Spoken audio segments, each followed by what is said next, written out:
স্বাস্থ্য উপদেষ্টা ডক্টর ইউনূসের স্বজনপ্রীতির উদাহরণ, মন্তব্য হাসনাতের, এখনই পদত্যাগ চান।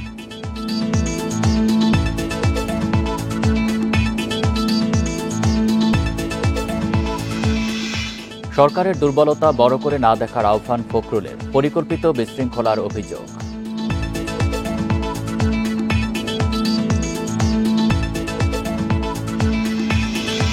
মাইলস্টোন স্কুলে মৃত্যু বেড়ে দাঁড়িয়েছে ৩২ জনে, ৬ মরদেহের ডিএনএ সংগ্রহ করা হয়েছে।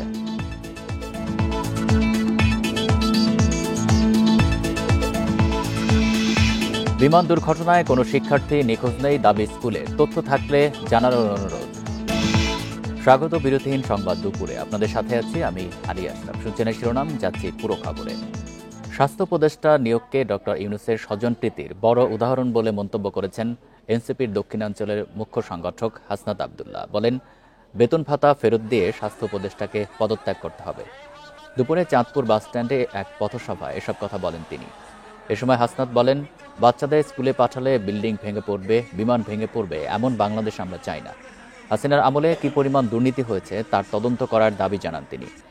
এর আগে সকাল 11:30টায় সার্কিট হাউসে জুলাই অভ্যুত্থানের শহীদ পরিবারের সদস্যদের সাথে সাক্ষাৎ করেন এনসিপির কেন্দ্রীয় নেতারা। পরে শোক র্যালি করা হয় এবং শহরে চাঁদপুর বাসস্ট্যান্ডে গিয়ে শেষ হয়। সেখানে পথসভায় বক্তব্য রাখেন এনসিপির নেতারা। এদিকে চাঁদপুরে এনসিপির পদযাত্রা নিরাপত্তা নিশ্চিতে সতর্ক অবস্থানে রয়েছে আইনশৃঙ্খলা রক্ষাকারী বাহিনী।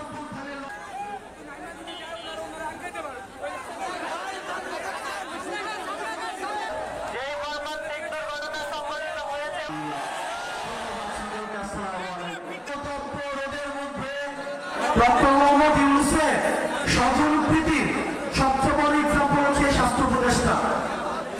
সবসময় বলে আসছি, এই স্বাস্থ্য উপদেষ্টা এটা কোনো প্রয়োজন নাই। ওনার একমাত্র যোগ্যতা, উনি গ্রামীণ ব্যাংকে ছিল এবং ডক্টর মোহাম্মদ ইউনূসের উনি হচ্ছেন খুব কাছের মানুষ। এ নিয়ে আরও জানাতে চাঁদপুর থেকে যুক্ত হচ্ছেন সহকর্মী মনিরুজ্জামান বাবলু। বাবলু, চাঁদপুরে এনসিপির আজকের কর্মসূচি সম্পর্কে জানাবেন, আর পথসভায় কেন্দ্রীয় নেতারা কি বললেন? চাঁদপুরে ইতিমধ্যে এনসিপির নেতৃবৃন্দের পথসভা শেষ হয়েছে। তারা এই মুহূর্তে রয়েছেন চাঁদপুরের হাজীগঞ্জ উপজেলা। সেখানে শহীদ আজাদ সরকারের যে একটি চত্বর করা হবে সেটা উদ্বোধন করবেন, তারপর তারা কুমিল্লার উদ্দেশ্যে রওনা দিবেন। তবে তারা এর আগে যে পথসভায় যে বক্তব্য রেখেছেন সেখানে দক্ষিণাঞ্চলের মুখ্য সমন্বয়ক হাসনাত আবদুল্লাহ তিনি বলেছেন যে এই সরকারের যে নিরাপত্তা আইন শৃঙ্খলা সেটি দিতে ব্যর্থ হয়েছেন এবং পাশাপাশি যে বিমান দুর্ঘটনা ঘটেছে মাইলস্টোন স্কুল অ্যান্ড কলেজে, সেখানে যে বিমান যে স্বাস্থ্য উপদেষ্টা রয়েছেন তার পদত্যাগ দাবি করেছেন। তিনি ডক্টর ইউনূসের পরিবারের লোক এবং স্বজনপ্রীতি গ্রামীণ ব্যাংকের কর্মকর্তা ছিলেন, তাকে স্বাস্থ্য উপদেষ্টা করাইছেন। যেখানে স্বাস্থ্য উপদেষ্টা নিজেই সিঙ্গাপুরে চিকিৎসা নিচ্ছেন, তিনি বাংলাদেশের মানুষের কি সেবা দিবেন সে প্রশ্ন ছুড়েছেন হাসনাত আবদুল্লাহ। এর আগে আমরা দেখেছি শহীদ পরিবারের সাথে সাক্ষাৎ করে কথা বলেছেন সাজিদ আলম। তিনি শহীদ পরিবারের সাথে কান্না ভেঙে পড়েন এবং শহীদ পরিবারগুলোর দাবি জানিয়েছেন যে জুলাই সনদ বাস্তবায়ন এবং যে সংস্কার কার্যক্রম এবং গণহত্যার যে বিচার সেগুলি যেন বাস্তবায়ন করা হয়, সেইগুলো বাস্তবায়ন না হলে তারা আন্দোলনে এই শহীদ পরিবারদেরকে নিয়ে আন্দোলনে থাকবেন বলে জানিয়েছেন সাজিদ আবদুল্লাহ। চাঁদপুরে আজকে সকাল থেকেই যে শহীদ পরিবারের সাথে সাক্ষাৎ এবং যে মাইলস্টোনে শিক্ষার্থীদের হতাহতের ঘটনায় যে শোক র্যালি করেছেন এবং দোয়া মিলাদ পরিচালনা করেছেন কেন্দ্রীয় নেতৃবৃন্দ এবং সেখানে বক্তব্য রেখেছেন এবং যে সর্বশেষ তারা দোয়া ভাঙ্গে একটি পদযাত্রা করবেন সেই অপেক্ষা রয়েছেন চাঁদপুরবাসী। আমরা দেখেছি চাঁদপুরের যে সন্তান নাসিরউদ্দিন পাটোয়ারি তিনি এখানে কথা বলেছেন। তিনি বলেছেন চাঁদপুরে কোনো সন্ত্রাস, চাঁদাবাজের এবং নদী বালু খেকোদের জায়গা হবে না বলে তিনি বলেছেন।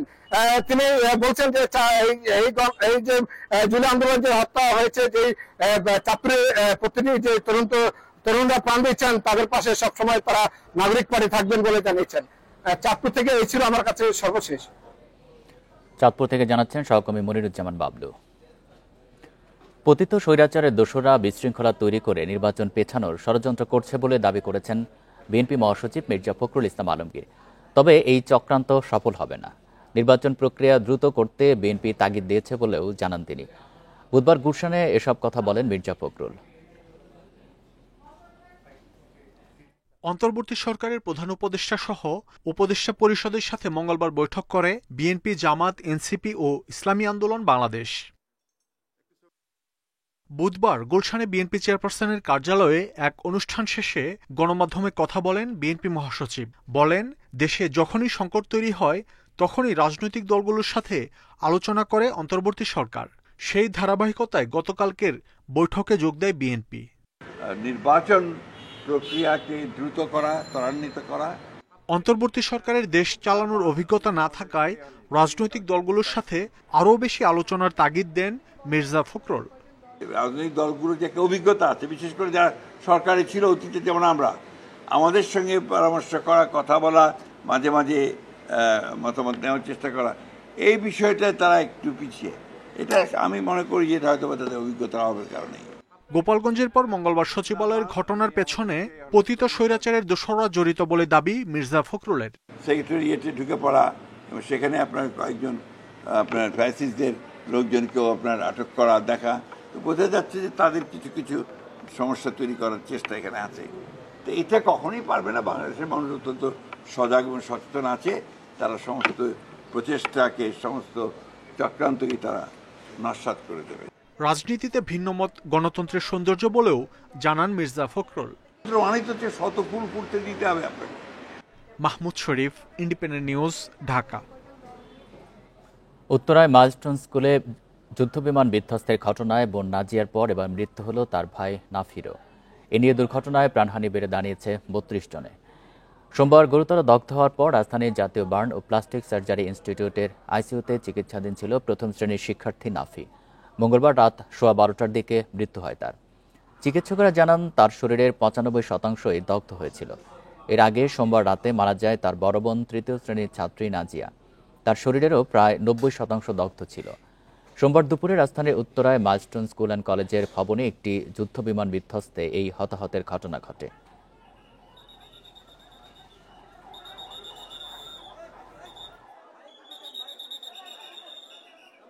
খুব দ্রুত তাকে উত্তরায় দাফনের ব্যবস্থা করা হচ্ছে। এই নাজিয়াকেও উত্তরায় দাফন করছে, পাশাপাশি ভাই বোন দুজনকে ওখানে দাফন করা হবে। উত্তরায় মাইলস্টোন স্কুল অ্যান্ড কলেজে বিমান বিধ্বস্তের ঘটনায় শনাক্ত না হওয়া 6টি মরদেহের ডিএনএ নমুনা সংগ্রহ করা হয়েছে। নিখোঁজদের সন্ধানে মালিবাগ সিআইডি ভবনে যোগাযোগ ও স্যাম্পল দেওয়ার অনুরোধ জানিয়েছে স্বাস্থ্য মন্ত্রণালয়। রাতে এক বিজ্ঞপ্তিতে এসব তথ্য জানানো হয়। বিজ্ঞপ্তিতে বলা হয়, সিএমএইচের মর্গে রাখা হয়েছে শনাক্ত না হওয়া 6টি মরদেহ। সেখান থেকে এরই মধ্যে বিশেষজ্ঞরা ডিএনএ অ্যানালাইসিসের জন্য নমুনা সংগ্রহ করেছে।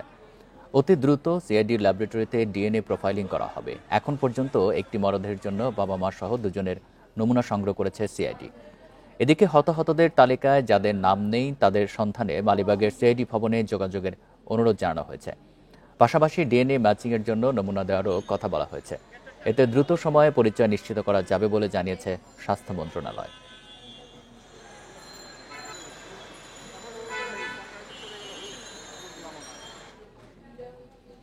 উত্তরায় বিমান বিধ্বস্তে দগ্ধদের চিকিৎসার বিষয়ে বার্ন ইনস্টিটিউটে বৈঠক করেছেন সিঙ্গাপুরের বিশেষজ্ঞ চিকিৎসক দল।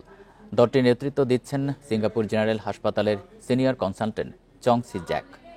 তারা রোগীদের অবস্থা মূল্যায়ন করে প্রয়োজনে বিশেষায়িত সেবার সুপারিশ করবেন। তাদের প্রাথমিক মূল্যায়ন এবং চিকিৎসার ওপর নির্ভর করে অতিরিক্ত চিকিৎসা দলও ঢাকায় পৌঁছাতে পারে।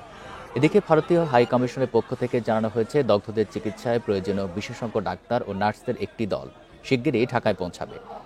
স্বাস্থ্য অধিদপ্তর জানায়, জাতীয় বার্ন ও প্লাস্টিক সার্জারি ইনস্টিটিউটে বর্তমানে 44 জন দগ্ধ রোগী চিকিৎসা নিচ্ছেন। আর সিএমএইচে ভর্তি আছেন 21 জন। সব মিলিয়ে ঢাকার 5টি হাসপাতালে ভর্তি রয়েছেন বিমান দুর্ঘটনার দগ্ধ 69 জন।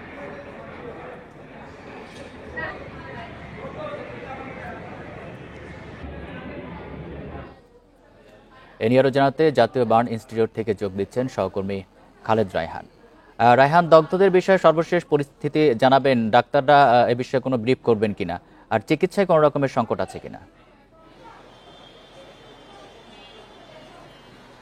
দেখুন, বেলা 3টার দিকে একটি সংবাদ সম্মেলন করার কথা রয়েছে, যেখানে স্বাস্থ্য মন্ত্রণালয়ের প্রধান উপদেষ্টার যিনি বিশেষ সহকারী আছেন অধ্যাপক ডাক্তার সাইদুর রহমান, তার কথা বলার কথা রয়েছে। যেহেতু একটি বৈঠক শুরু হয়েছিল সকাল 10:30টার কিছুটা পরপর সময় সিঙ্গাপুরের যে প্রতিনিধি দল তাদের সঙ্গে, এবং যেমনটি বলছিলেন যে তাদের যেই শারীরিক অবস্থা সেটিকে মূল্যায়নের পর কিন্তু পরবর্তী সিদ্ধান্ত নেওয়া হবে। সেক্ষেত্রে এই বার্ন ইনস্টিটিউটে যেই 44 জন ভর্তি রয়েছেন, এর পাশাপাশি অন্যান্য হাসপাতালে যারা ভর্তি রয়েছেন প্রত্যেকের কাগজপত্রই কিন্তু পরীক্ষা নিরীক্ষা করা হবে, সেগুলো দেখা হবে। তারপরে যদি প্রয়োজন হয় তাহলে প্রত্যেকটা রোগীর কাছেও কিন্তু তারা যাবেন এবং গিয়ে সরজমিনের সমস্ত চেক আপ করার পরে পরবর্তী যে সিদ্ধান্ত সেগুলো তারা নেবেন বলে এখনো পর্যন্ত জানিয়েছেন। এরপরে সংবাদ সম্মেলনে কিন্তু বাকি যেই সিদ্ধান্তগুলো সেগুলো হয়তো জানানো হবে। সেই ক্ষেত্রে একটি বিষয় হচ্ছে সিঙ্গাপুরের যে প্রতিনিধি দল এসছে, এছাড়াও ভারতের একটি প্রতিনিধি দল পাঠানোর কথা ভারত হাই কমিশনের পক্ষ থেকে জানানো হয়েছিল। সেটি যদি এখন পর্যন্ত আসেন তবে সবাই মিলে সমন্বয় করেই কিন্তু এই যে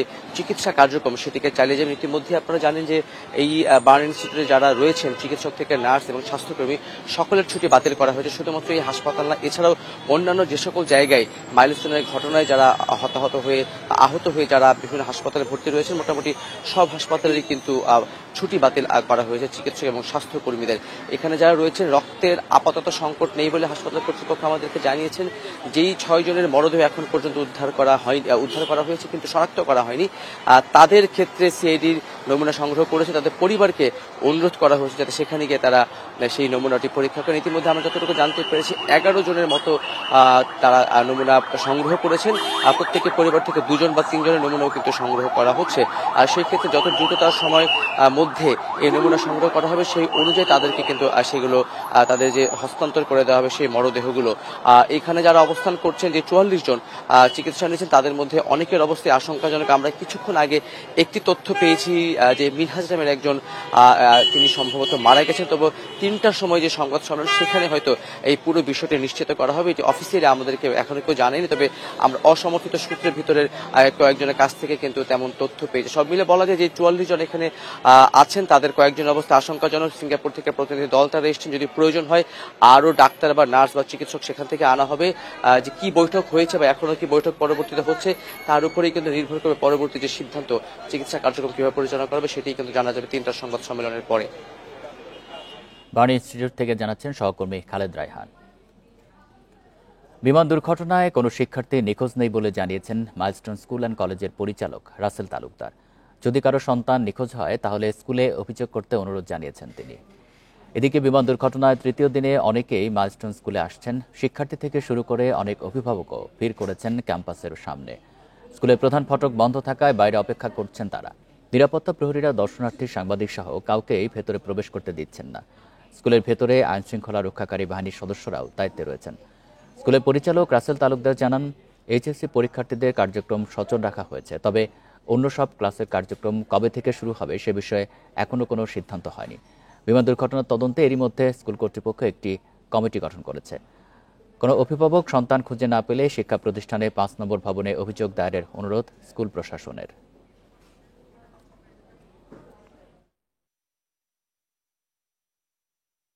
আপনারা কাইন্ডলি মাইলস্টোন কলেজের দিয়াবাড়ি ক্যাম্পাসে 5 নম্বর ভবনে যে তথ্য সরবরাহ কেন্দ্র আছে, আপনাদের কোনো প্যারেন্টস কোনো বাচ্চা যদি স্টিল মিসিং থাকে আপনারা অনতিবিলম্বে এই জায়গাটায় যোগাযোগ করুন। এ নিয়ে আরও জানাতে রাজধানীর উত্তরা থেকে যোগ দিচ্ছেন সহকর্মী বনি ইবনে কামাল। বনি, মাইলস্টোন স্কুল কতদিন বন্ধ থাকবে এই মুহূর্তে সেখানকার পরিস্থিতি জানাবেন। আর আগের সংবাদে আপনি জানাচ্ছিলেন যে সেখানে অনেক অভিভাবক জড়ো হয়েছেন, তারা কি বলছেন?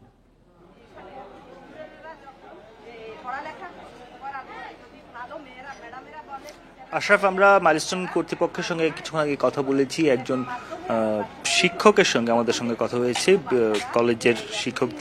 তিনি যতটুকু জানাচ্ছিলেন আগামী রোববার পর্যন্ত শিক্ষা কার্যক্রম বন্ধ রাখার সিদ্ধান্ত হয়েছে। বিশেষ করে আগামী রোববার যারা অভিভাবক রয়েছে অভিভাবকদের সঙ্গে স্কুল এবং কলেজ কর্তৃপক্ষ একটি মিটিং করবে। সেই মিটিং থেকে আসলে পরবর্তী সিদ্ধান্ত আর যে স্কুল বা কলেজের কার্যক্রম কবে থেকে শুরু হবে তার আগ পর্যন্ত কিন্তু এখানে যে কার্যক্রম সেটি বন্ধ থাকবে। আমি যদি আপনাকে এখনকার পরিস্থিতি দেখে, আমরা কিন্তু এখনো দেখতে পাচ্ছি অনেকেই কলেজের সামনে ভিড় করে আছেন। তবে যারা এখানে এসেছেন তাদের বেশিরভাগই আসলে এমন অভিভাবক না যাদের সন্তান আহত অথবা যাদের সন্তান নিখোঁজ, সেরকম অভিভাবক না। এনারা যারা এসেছেন তাদের ক্ষেত্রে আমরা বেশিরভাগই দেখতে পাচ্ছি হয়তো তার সন্তান স্কুলে পড়েছে বা পড়ছে, সে হয়তো আহত না, কিন্তু তিনি আসলে দেখতে এসেছেন কি অবস্থা, এরকম একটি অবস্থা আমরা দেখতে পেয়েছি। তবে এক্ষেত্রে উৎসুক জনতার ভিড়টাও কিন্তু একেবারেই চোখে পড়ার মতো। আমরা ঘটনার দিনও যেরকম দেখেছিলাম উৎসুক জনতার একটা হই হই ব্যাপারে আজকেও কিন্তু আমরা সেটাই দেখতে পেয়েছি। আমরা দেখেছিলাম যে স্কুলের গেটে এসে আসলে ধাক্কাধাক্কি করা হয়েছে ভিতরে যাওয়ার জন্য, এরকম চেষ্টাও চালানো হয়েছে, কিন্তু আদতে তারা এই স্কুলের সঙ্গে কোনোভাবেই সংশ্লিষ্ট নন। আমরা যদি আপনাকে আরেকটু জানিয়ে রাখতে চাই, আমরা যখন শিক্ষককে মোস্তফা সাহেবের সঙ্গে কথা বলছিলাম, এই কলেজের শিক্ষক, তিনি কিন্তু জানাচ্ছিলেন যে শিক্ষার্থীদের যেই নিখোঁজের ব্যাপারটি এখন পর্যন্ত ধারণা করা হচ্ছে, সে কারণে তারা একটি ব্যবস্থা নিয়েছে, একটি ইনফরমেশন সেন্টার খোলা হয়েছে, যেখানে এসে আসলে কোনো শিক্ষার্থী যদি নিখোঁজ থাকে সে ব্যাপারে তারা অভিভাবকরা জানাতে পারবেন, সেরকম একটি ব্যবস্থা কিন্তু করা হয়েছে। তবে এখন পর্যন্ত আসলে কোনো অভিযোগ এসেছে বলে কিন্তু তিনি আমাদেরকে জানাতে পারেননি। তিনি জানিয়েছেন যে এখন পর্যন্ত তারা কোনো অভিযোগ পাননি। পাশাপাশি আরেকটু জানিয়ে রাখতে চাই, স্কুল এই আগামী রোববার থেকে এই শাখা বাদে অন্যান্য যে ব্রাঞ্চগুলো রয়েছে মাইলস্টোনে, সেই মাইলস্টোনের অন্যান্য ব্রাঞ্চগুলোতে হয়তো বড় সেকশন, অর্থাৎ তুলনামূলক বড় বয়স্ক শিক্ষার্থী যারা 9-10-এর, তাদের ক্লাস শুরু হতেও পারে, এরকম একটি সম্ভাবনা রয়েছে। সেই জায়গা নিয়েও কিন্তু আরেকটি বিষয় জানাবেন, স্কুল থেকেও তো একটি কমিটি গঠন করা হয়েছে, তাদের কাজ কি?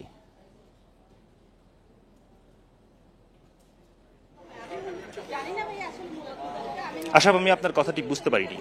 স্কুল থেকেও তো একটি কমিটি গঠন করা হয়েছে, সেই সম্পর্কে কি তথ্য রয়েছে? তাদের কাজটা কি?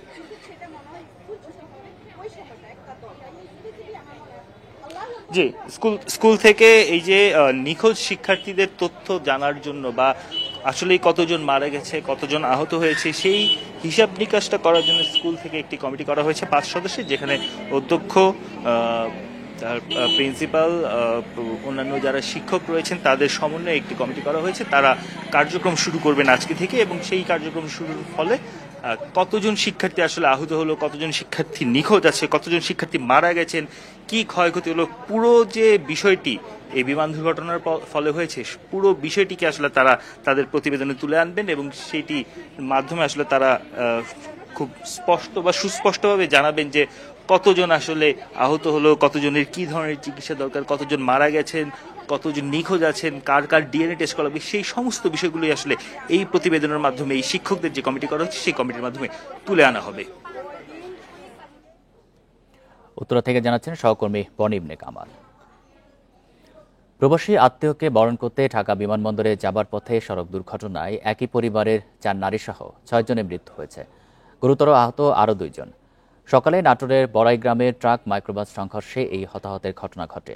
গুরুতর আহত 2 জনকে রাজশাহী মেডিকেলে পাঠানো হয়েছে।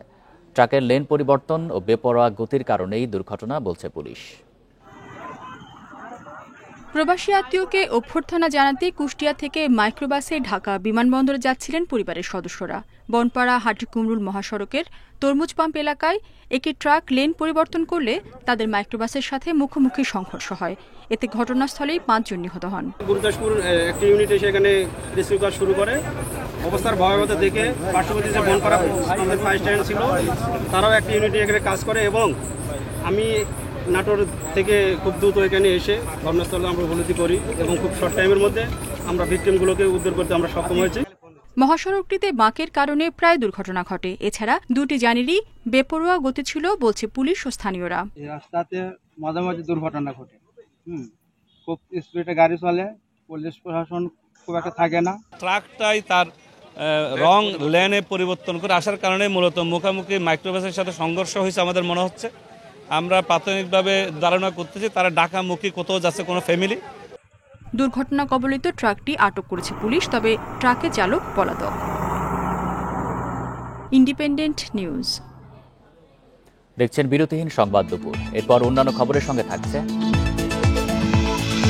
রাজধানীর মুগদায় 2 বাসের রেষারেষিতে এক পথচারী নিহত, রাস্তা পারাপারের সময় দুর্ঘটনা।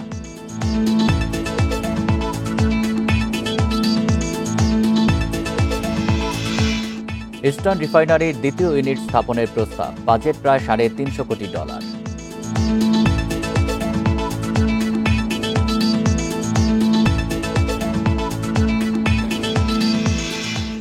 পদত্যাগের অভিপ্রায় নেই, সরকার যেতে বললে চলে যাওয়ার সিদ্ধান্ত নেবেন বলে জানিয়েছেন শিক্ষা উপদেষ্টা সিআর আবরার। দুপুরে সচিবালয়ে সাংবাদিকদের কাছে এসব কথা বলেন তিনি। শিক্ষা উপদেষ্টা বলেন, মন্ত্রণালয়ের কাজে কোনো ব্যত্যয় ঘটেনি, তাই পদত্যাগের কোনো পরিকল্পনা নেই। এ সময় তিনি আরও জানান, সরকারের উচ্চ পর্যায় থেকে শিক্ষা সচিবকে অপসারণ করা হয়েছে। পরে এইচএসসি পরীক্ষা প্রসঙ্গে বলেন, স্থগিত হওয়া পরীক্ষার তারিখ জানিয়ে দেওয়া হবে। এ সময় বিমান দুর্ঘটনা প্রসঙ্গে বলেন, লোকালয়ে বিমান প্রশিক্ষণের বিষয়টি পুনর্বিবেচনা করা উচিত। হতাহত ছাত্রছাত্রীদের তালিকা শিক্ষার্থীদের কাছে দিতে মাইলস্টোন কর্তৃপক্ষকে নির্দেশ দেওয়া হয়েছে। শিক্ষার্থীদের 6 দফা দাবি যৌক্তিক, পর্যায়ক্রমে মেনে নেওয়া হবে বলেও জানান শিক্ষা উপদেষ্টা।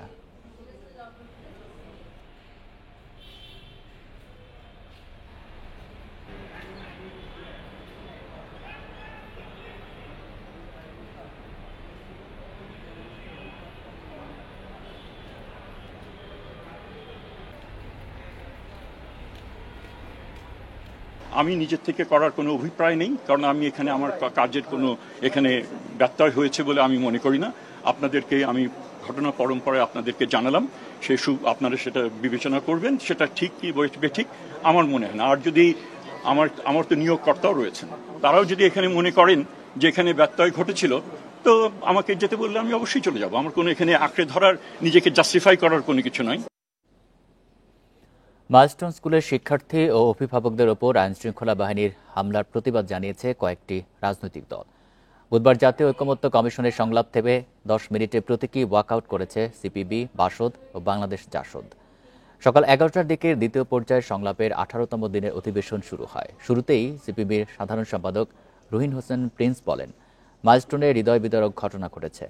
সেটার প্রতিবাদ কর্মসূচিতে শিক্ষক, শিক্ষার্থী ও অভিভাবকদের ওপর হামলার তীব্র নিন্দা জানান তিনি। বলেন, বর্তমান সরকারের কর্মকাণ্ডে অতীতের স্বৈরাচারী শাসকের আচরণ ফুটে উঠেছে। 10 মিনিটে প্রতীকী ওয়াকআউটের পরে সকাল 11:25 দিকে তারা আবারও সংলাপে যোগ দেন। পরে কমিশনের সহসভাপতি অধ্যাপক আলী রিয়াজ বলেন, সরকার এই বিষয়টি গুরুত্ব দিয়ে পর্যালোচনা করছে।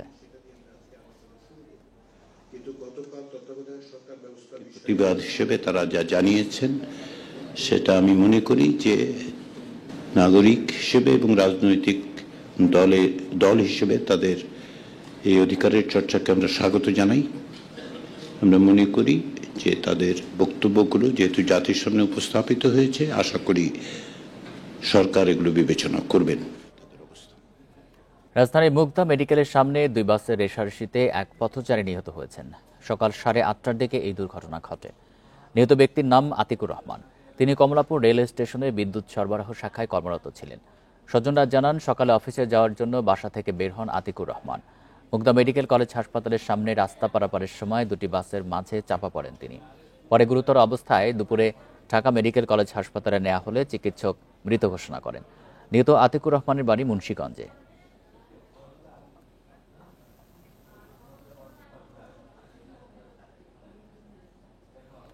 অবৈধ সম্পদ অর্জনের অভিযোগে দুদকের মামলায় খালাস পেয়েছেন বিএনপির যুগ্ম মহাসচিব শহীদুদ্দিন চৌধুরী আনী। সকালে ঢাকার বিশেষ জজ আদালত 6-এর বিচারক মোহাম্মদ জাকারিয়া হোসেন এই রায় দেন। পরে শহীদুদ্দিন চৌধুরী আনী বলেন, এই রায় ন্যায় বিচার নিশ্চিতের উদাহরণ। যত দ্রুত সম্ভব প্রতিহিংসার কারণে হওয়া সব মামলা থেকে ভুক্তভোগীদের মুক্তি দেওয়া উচিত। এর আগে সকালে আদালতে হাজির হন বিএনপি নেতা শহীদুদ্দিন চৌধুরী আনী। পরে উভয় পক্ষের উপস্থিতিতে রায় দেন বিচারক। রায় বলা হয়, আসামির বিরুদ্ধে আনা অভিযোগ সন্দেহাতীতভাবে প্রমাণ করতে ব্যর্থ হয়েছে রাষ্ট্রপক্ষ। 2014 সালে শহীদুদ্দিন চৌধুরী আনীর বিরুদ্ধে মামলা করে দুদক।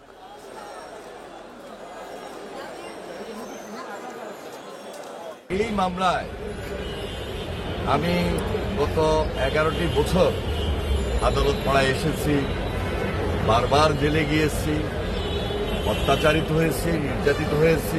আজকে আমি মনে করছি এই স্বাভাবিক পরিবেশে একটা ন্যায় বিচার প্রতিষ্ঠিত হয়েছে। এবার জুলাই অভ্যুত্থান নিয়ে প্রতিবেদন।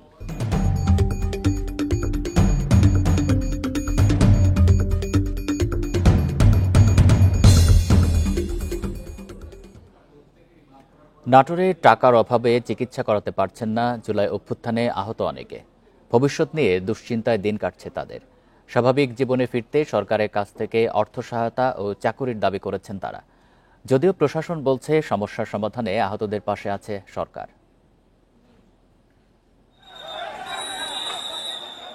ঢাকায় জুলাই অভ্যুত্থানে অংশ নিয়ে পুলিশের গুলিতে আহত হন নাটোরের সাব্বির হোসেন। চোখে গুলি লাগায় সরকার 1 লাখ টাকা অনুদান দিলেও ব্যয়বহুল হওয়ায় এখন অর্থের অভাবে চিকিৎসা বন্ধ তার।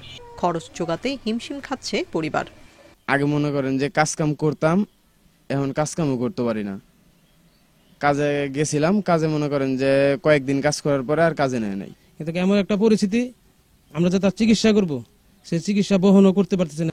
শুধু সাব্বির নন, আন্দোলনে অংশ নিয়ে আহত অনেকেই মানবেতর দিন কাটাচ্ছেন। তাদের অভিযোগ, শুরুতেই সরকারের পক্ষ থেকে কিছু অনুদান পেলেও এখন আর কোনো সহায়তা পাওয়া যাচ্ছে না, যার কারণে সময় মতো চিকিৎসা হচ্ছে না। আমার ছেলের মতন আরো তো অন্য মার সন্তানও তো মৃত্যুপঙ্গু হয়ে আছে অনেক জায়গায়, ঢাকা হাসপাতালে, কিন্তু বিভিন্ন হাসপাতালে তোরা আছে।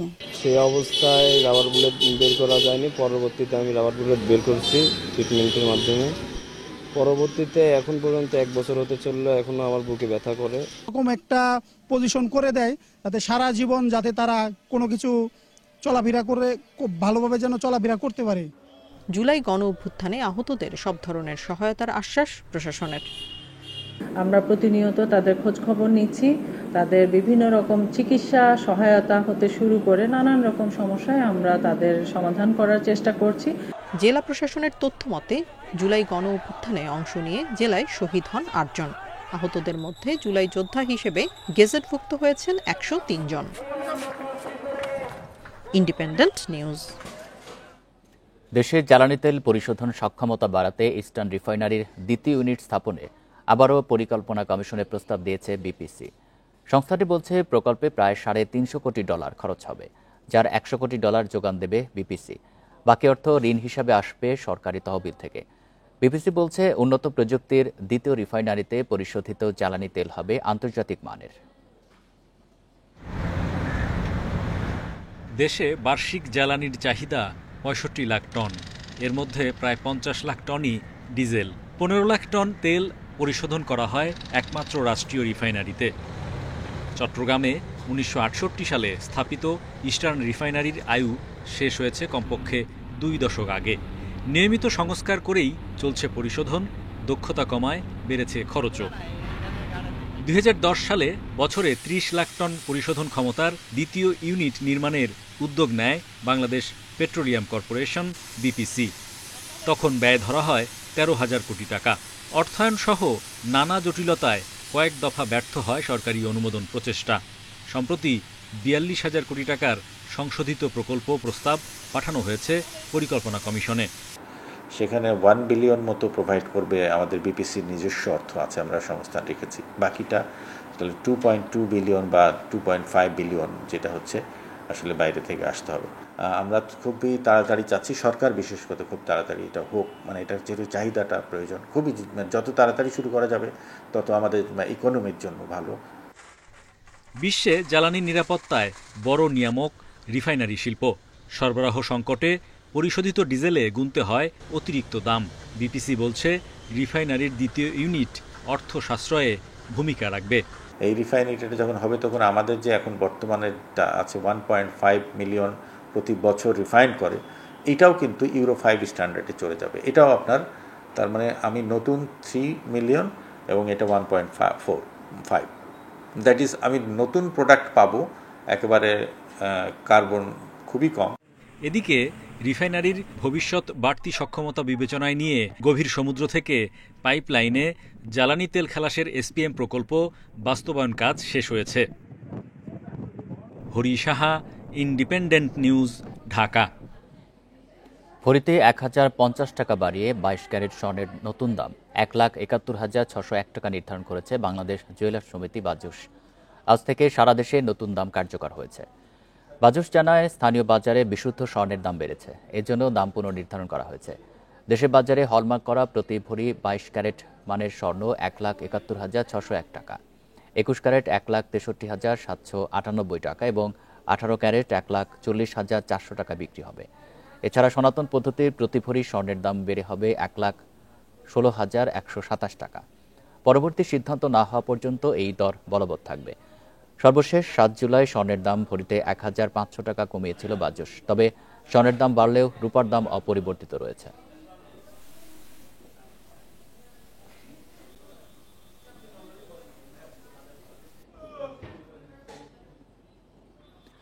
শেরপুরে 5টি নদী প্রতি বছরের বর্ষায় ভয়ঙ্কর রূপ নেয়। ঢলের পানিতে হঠাৎ করে নদীর পানি বেড়ে প্লাবিত হয় আশপাশের জনপদ। এই 5টি নদীর মধ্যে মহারশী ও সোমেশ্বরী নদীতে নেই পানি প্রবাহ পরিমাপের জন্য কোনো স্কেল বা স্বয়ংক্রিয় সতর্ক ব্যবস্থা। এই কারণে ওইসব এলাকায় ফসল এবং জানমালের ক্ষতি হয় বেশি।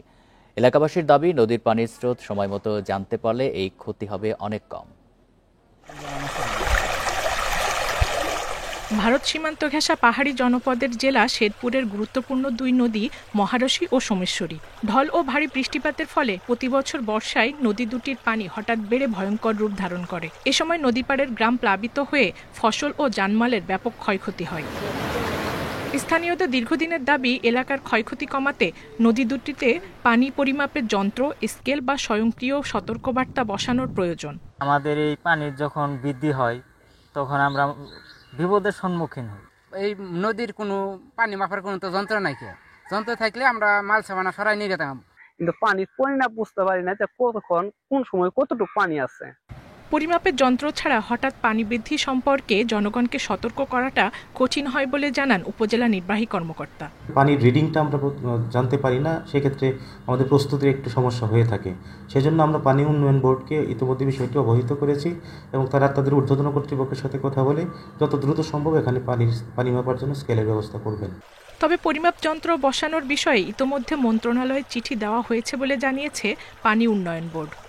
এই নদীগুলো হচ্ছে ফ্ল্যাশি রিভার, মানে খুব দ্রুত হচ্ছে পানি বৃদ্ধি পায়। এই জন্য আমরা গত মাসের 16 তারিখে আমরা হচ্ছে এই দুটি নদীতে গেজ স্থাপনের জন্য ঊর্ধ্বতন কর্তৃপক্ষের কাছে পত্র প্রেরণ করেছে এবং তারা আশ্বস্ত করেছেন যে অতি শীঘ্রই গেজ স্থাপন করবেন। দ্রুতই নদী দুটিতে পানি প্রবাহ পরিমাপের যন্ত্র বসাবে কর্তৃপক্ষ, এমনটাই প্রত্যাশা নদী তীরের বাসিন্দাদের। Independent news. ফেনীতে টেকসই বাঁধ নির্মাণ সহ 8 দফা দাবিতে বিক্ষোভ মিছিল ও পথসভা অনুষ্ঠিত হয়েছে। সকালে জেলা কেন্দ্রীয় শহীদ মিনার প্রাঙ্গণ থেকে শুরু হয় বিক্ষোভ মিছিল। মিছিলটি শহীদুল্লাহ কায়সার সড়ক প্রদক্ষিণ করে পানি উন্নয়ন বোর্ড অফিসের সামনে শেষ হয়। সেখানেই প্রায় 1 ঘন্টা অবস্থান নেয় বিক্ষুব্ধ এলাকাবাসী। এ সময় সেনাবাহিনীর অধীনে টেকসই বাঁধ নির্মাণ, অবৈধ বালু উত্তোলন বন্ধ, মুসাপুর ক্লোজার সংলগ্ন এলাকা রক্ষণাবেক্ষণ সহ 8 দফা দাবি তোলেন তারা। বলেন, দীর্ঘদিন ধরে বিভিন্ন মহলের দাবি জানানো হলেও কোনো কার্যকর পদক্ষেপ নেওয়া হয়নি। দ্রুত ব্যবস্থা না নিলে কঠোর আন্দোলনের হুঁশিয়ারি দেয় বিক্ষুব্ধরা।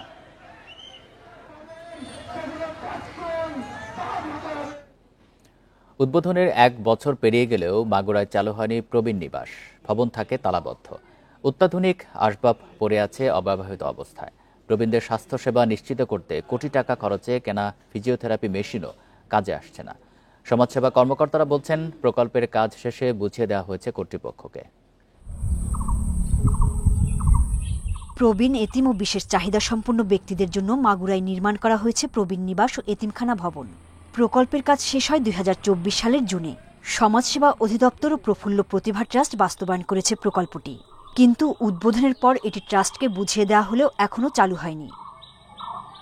ভবনটিতে আছে 50 জন প্রবীণ এবং 50 জন এতিম শিশুর আবাসনের ব্যবস্থা। তাদের ব্যবহারের জন্য কেনা হয় কোটি টাকার অত্যাধুনিক আসবাব। প্রবীণদের স্বাস্থ্যসেবা নিশ্চিত করতে কোটি টাকা খরচে কেনা হয়েছে ফিজিওথেরাপি মেশিন। অনেক বৃদ্ধা আছে হয়তো এখানে জানে না বা সেইভাবে সঠিকভাবে পরিচালনা করা হয় না, তার কারণেই হয়তো বৃদ্ধরা এখানে পৌঁছাচ্ছে। এত বছর পরে আছে, এই জিনিসটা চালু হোক, এই বৃদ্ধাশ্রম চালু হলে তার ভালো হবে। প্রকল্প পরিচালক জানিয়েছেন, কাজ শেষ হওয়ার পর প্রফুল্ল প্রতিভা ট্রাস্টকে ভবনটি হস্তান্তর করা হয়। এখন তারাই এটি দেখাশোনা করছেন। 40,000 স্কয়ার ফিটের দুটি ভবন, বাউন্ডারি সহ একটি ঘাট বাঁধাই রয়েছে। পরবর্তীতে তারা প্রফুল্ল প্রতিভা ট্রাস্ট তাদের 25 আসন প্রবীণ নিবাস এবং 25 আসন এতিমখানা তারা সে জায়গা সেটা পরিচালনা করবে। তবে ভবনটি চালুর ক্ষেত্রে নানা সীমাবদ্ধতার কথা জানিয়েছেন ট্রাস্টের চেয়ারম্যান। কাজ চলছে, সরকারি কাজটুকু হয়ে গেছে, কিন্তু আপনি বুঝেন তো, একটা বিল্ডিং হয়ে গেলে সেখানে উঠতে কিছু জিনিস লাগে না।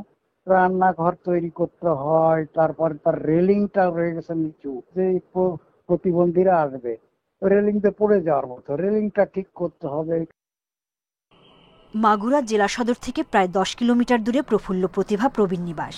40,000 বর্গফুটের দুটি 5 তলা ভবন নির্মাণে খরচ হয়েছে 28 কোটি 19 লাখ টাকা। Independent news. ঐকমত্য কমিশনের বৈঠক শেষে ব্রিফ করছেন ডক্টর আলী রিয়াজ, আমরা সরাসরি সেখানে চলে যাচ্ছি।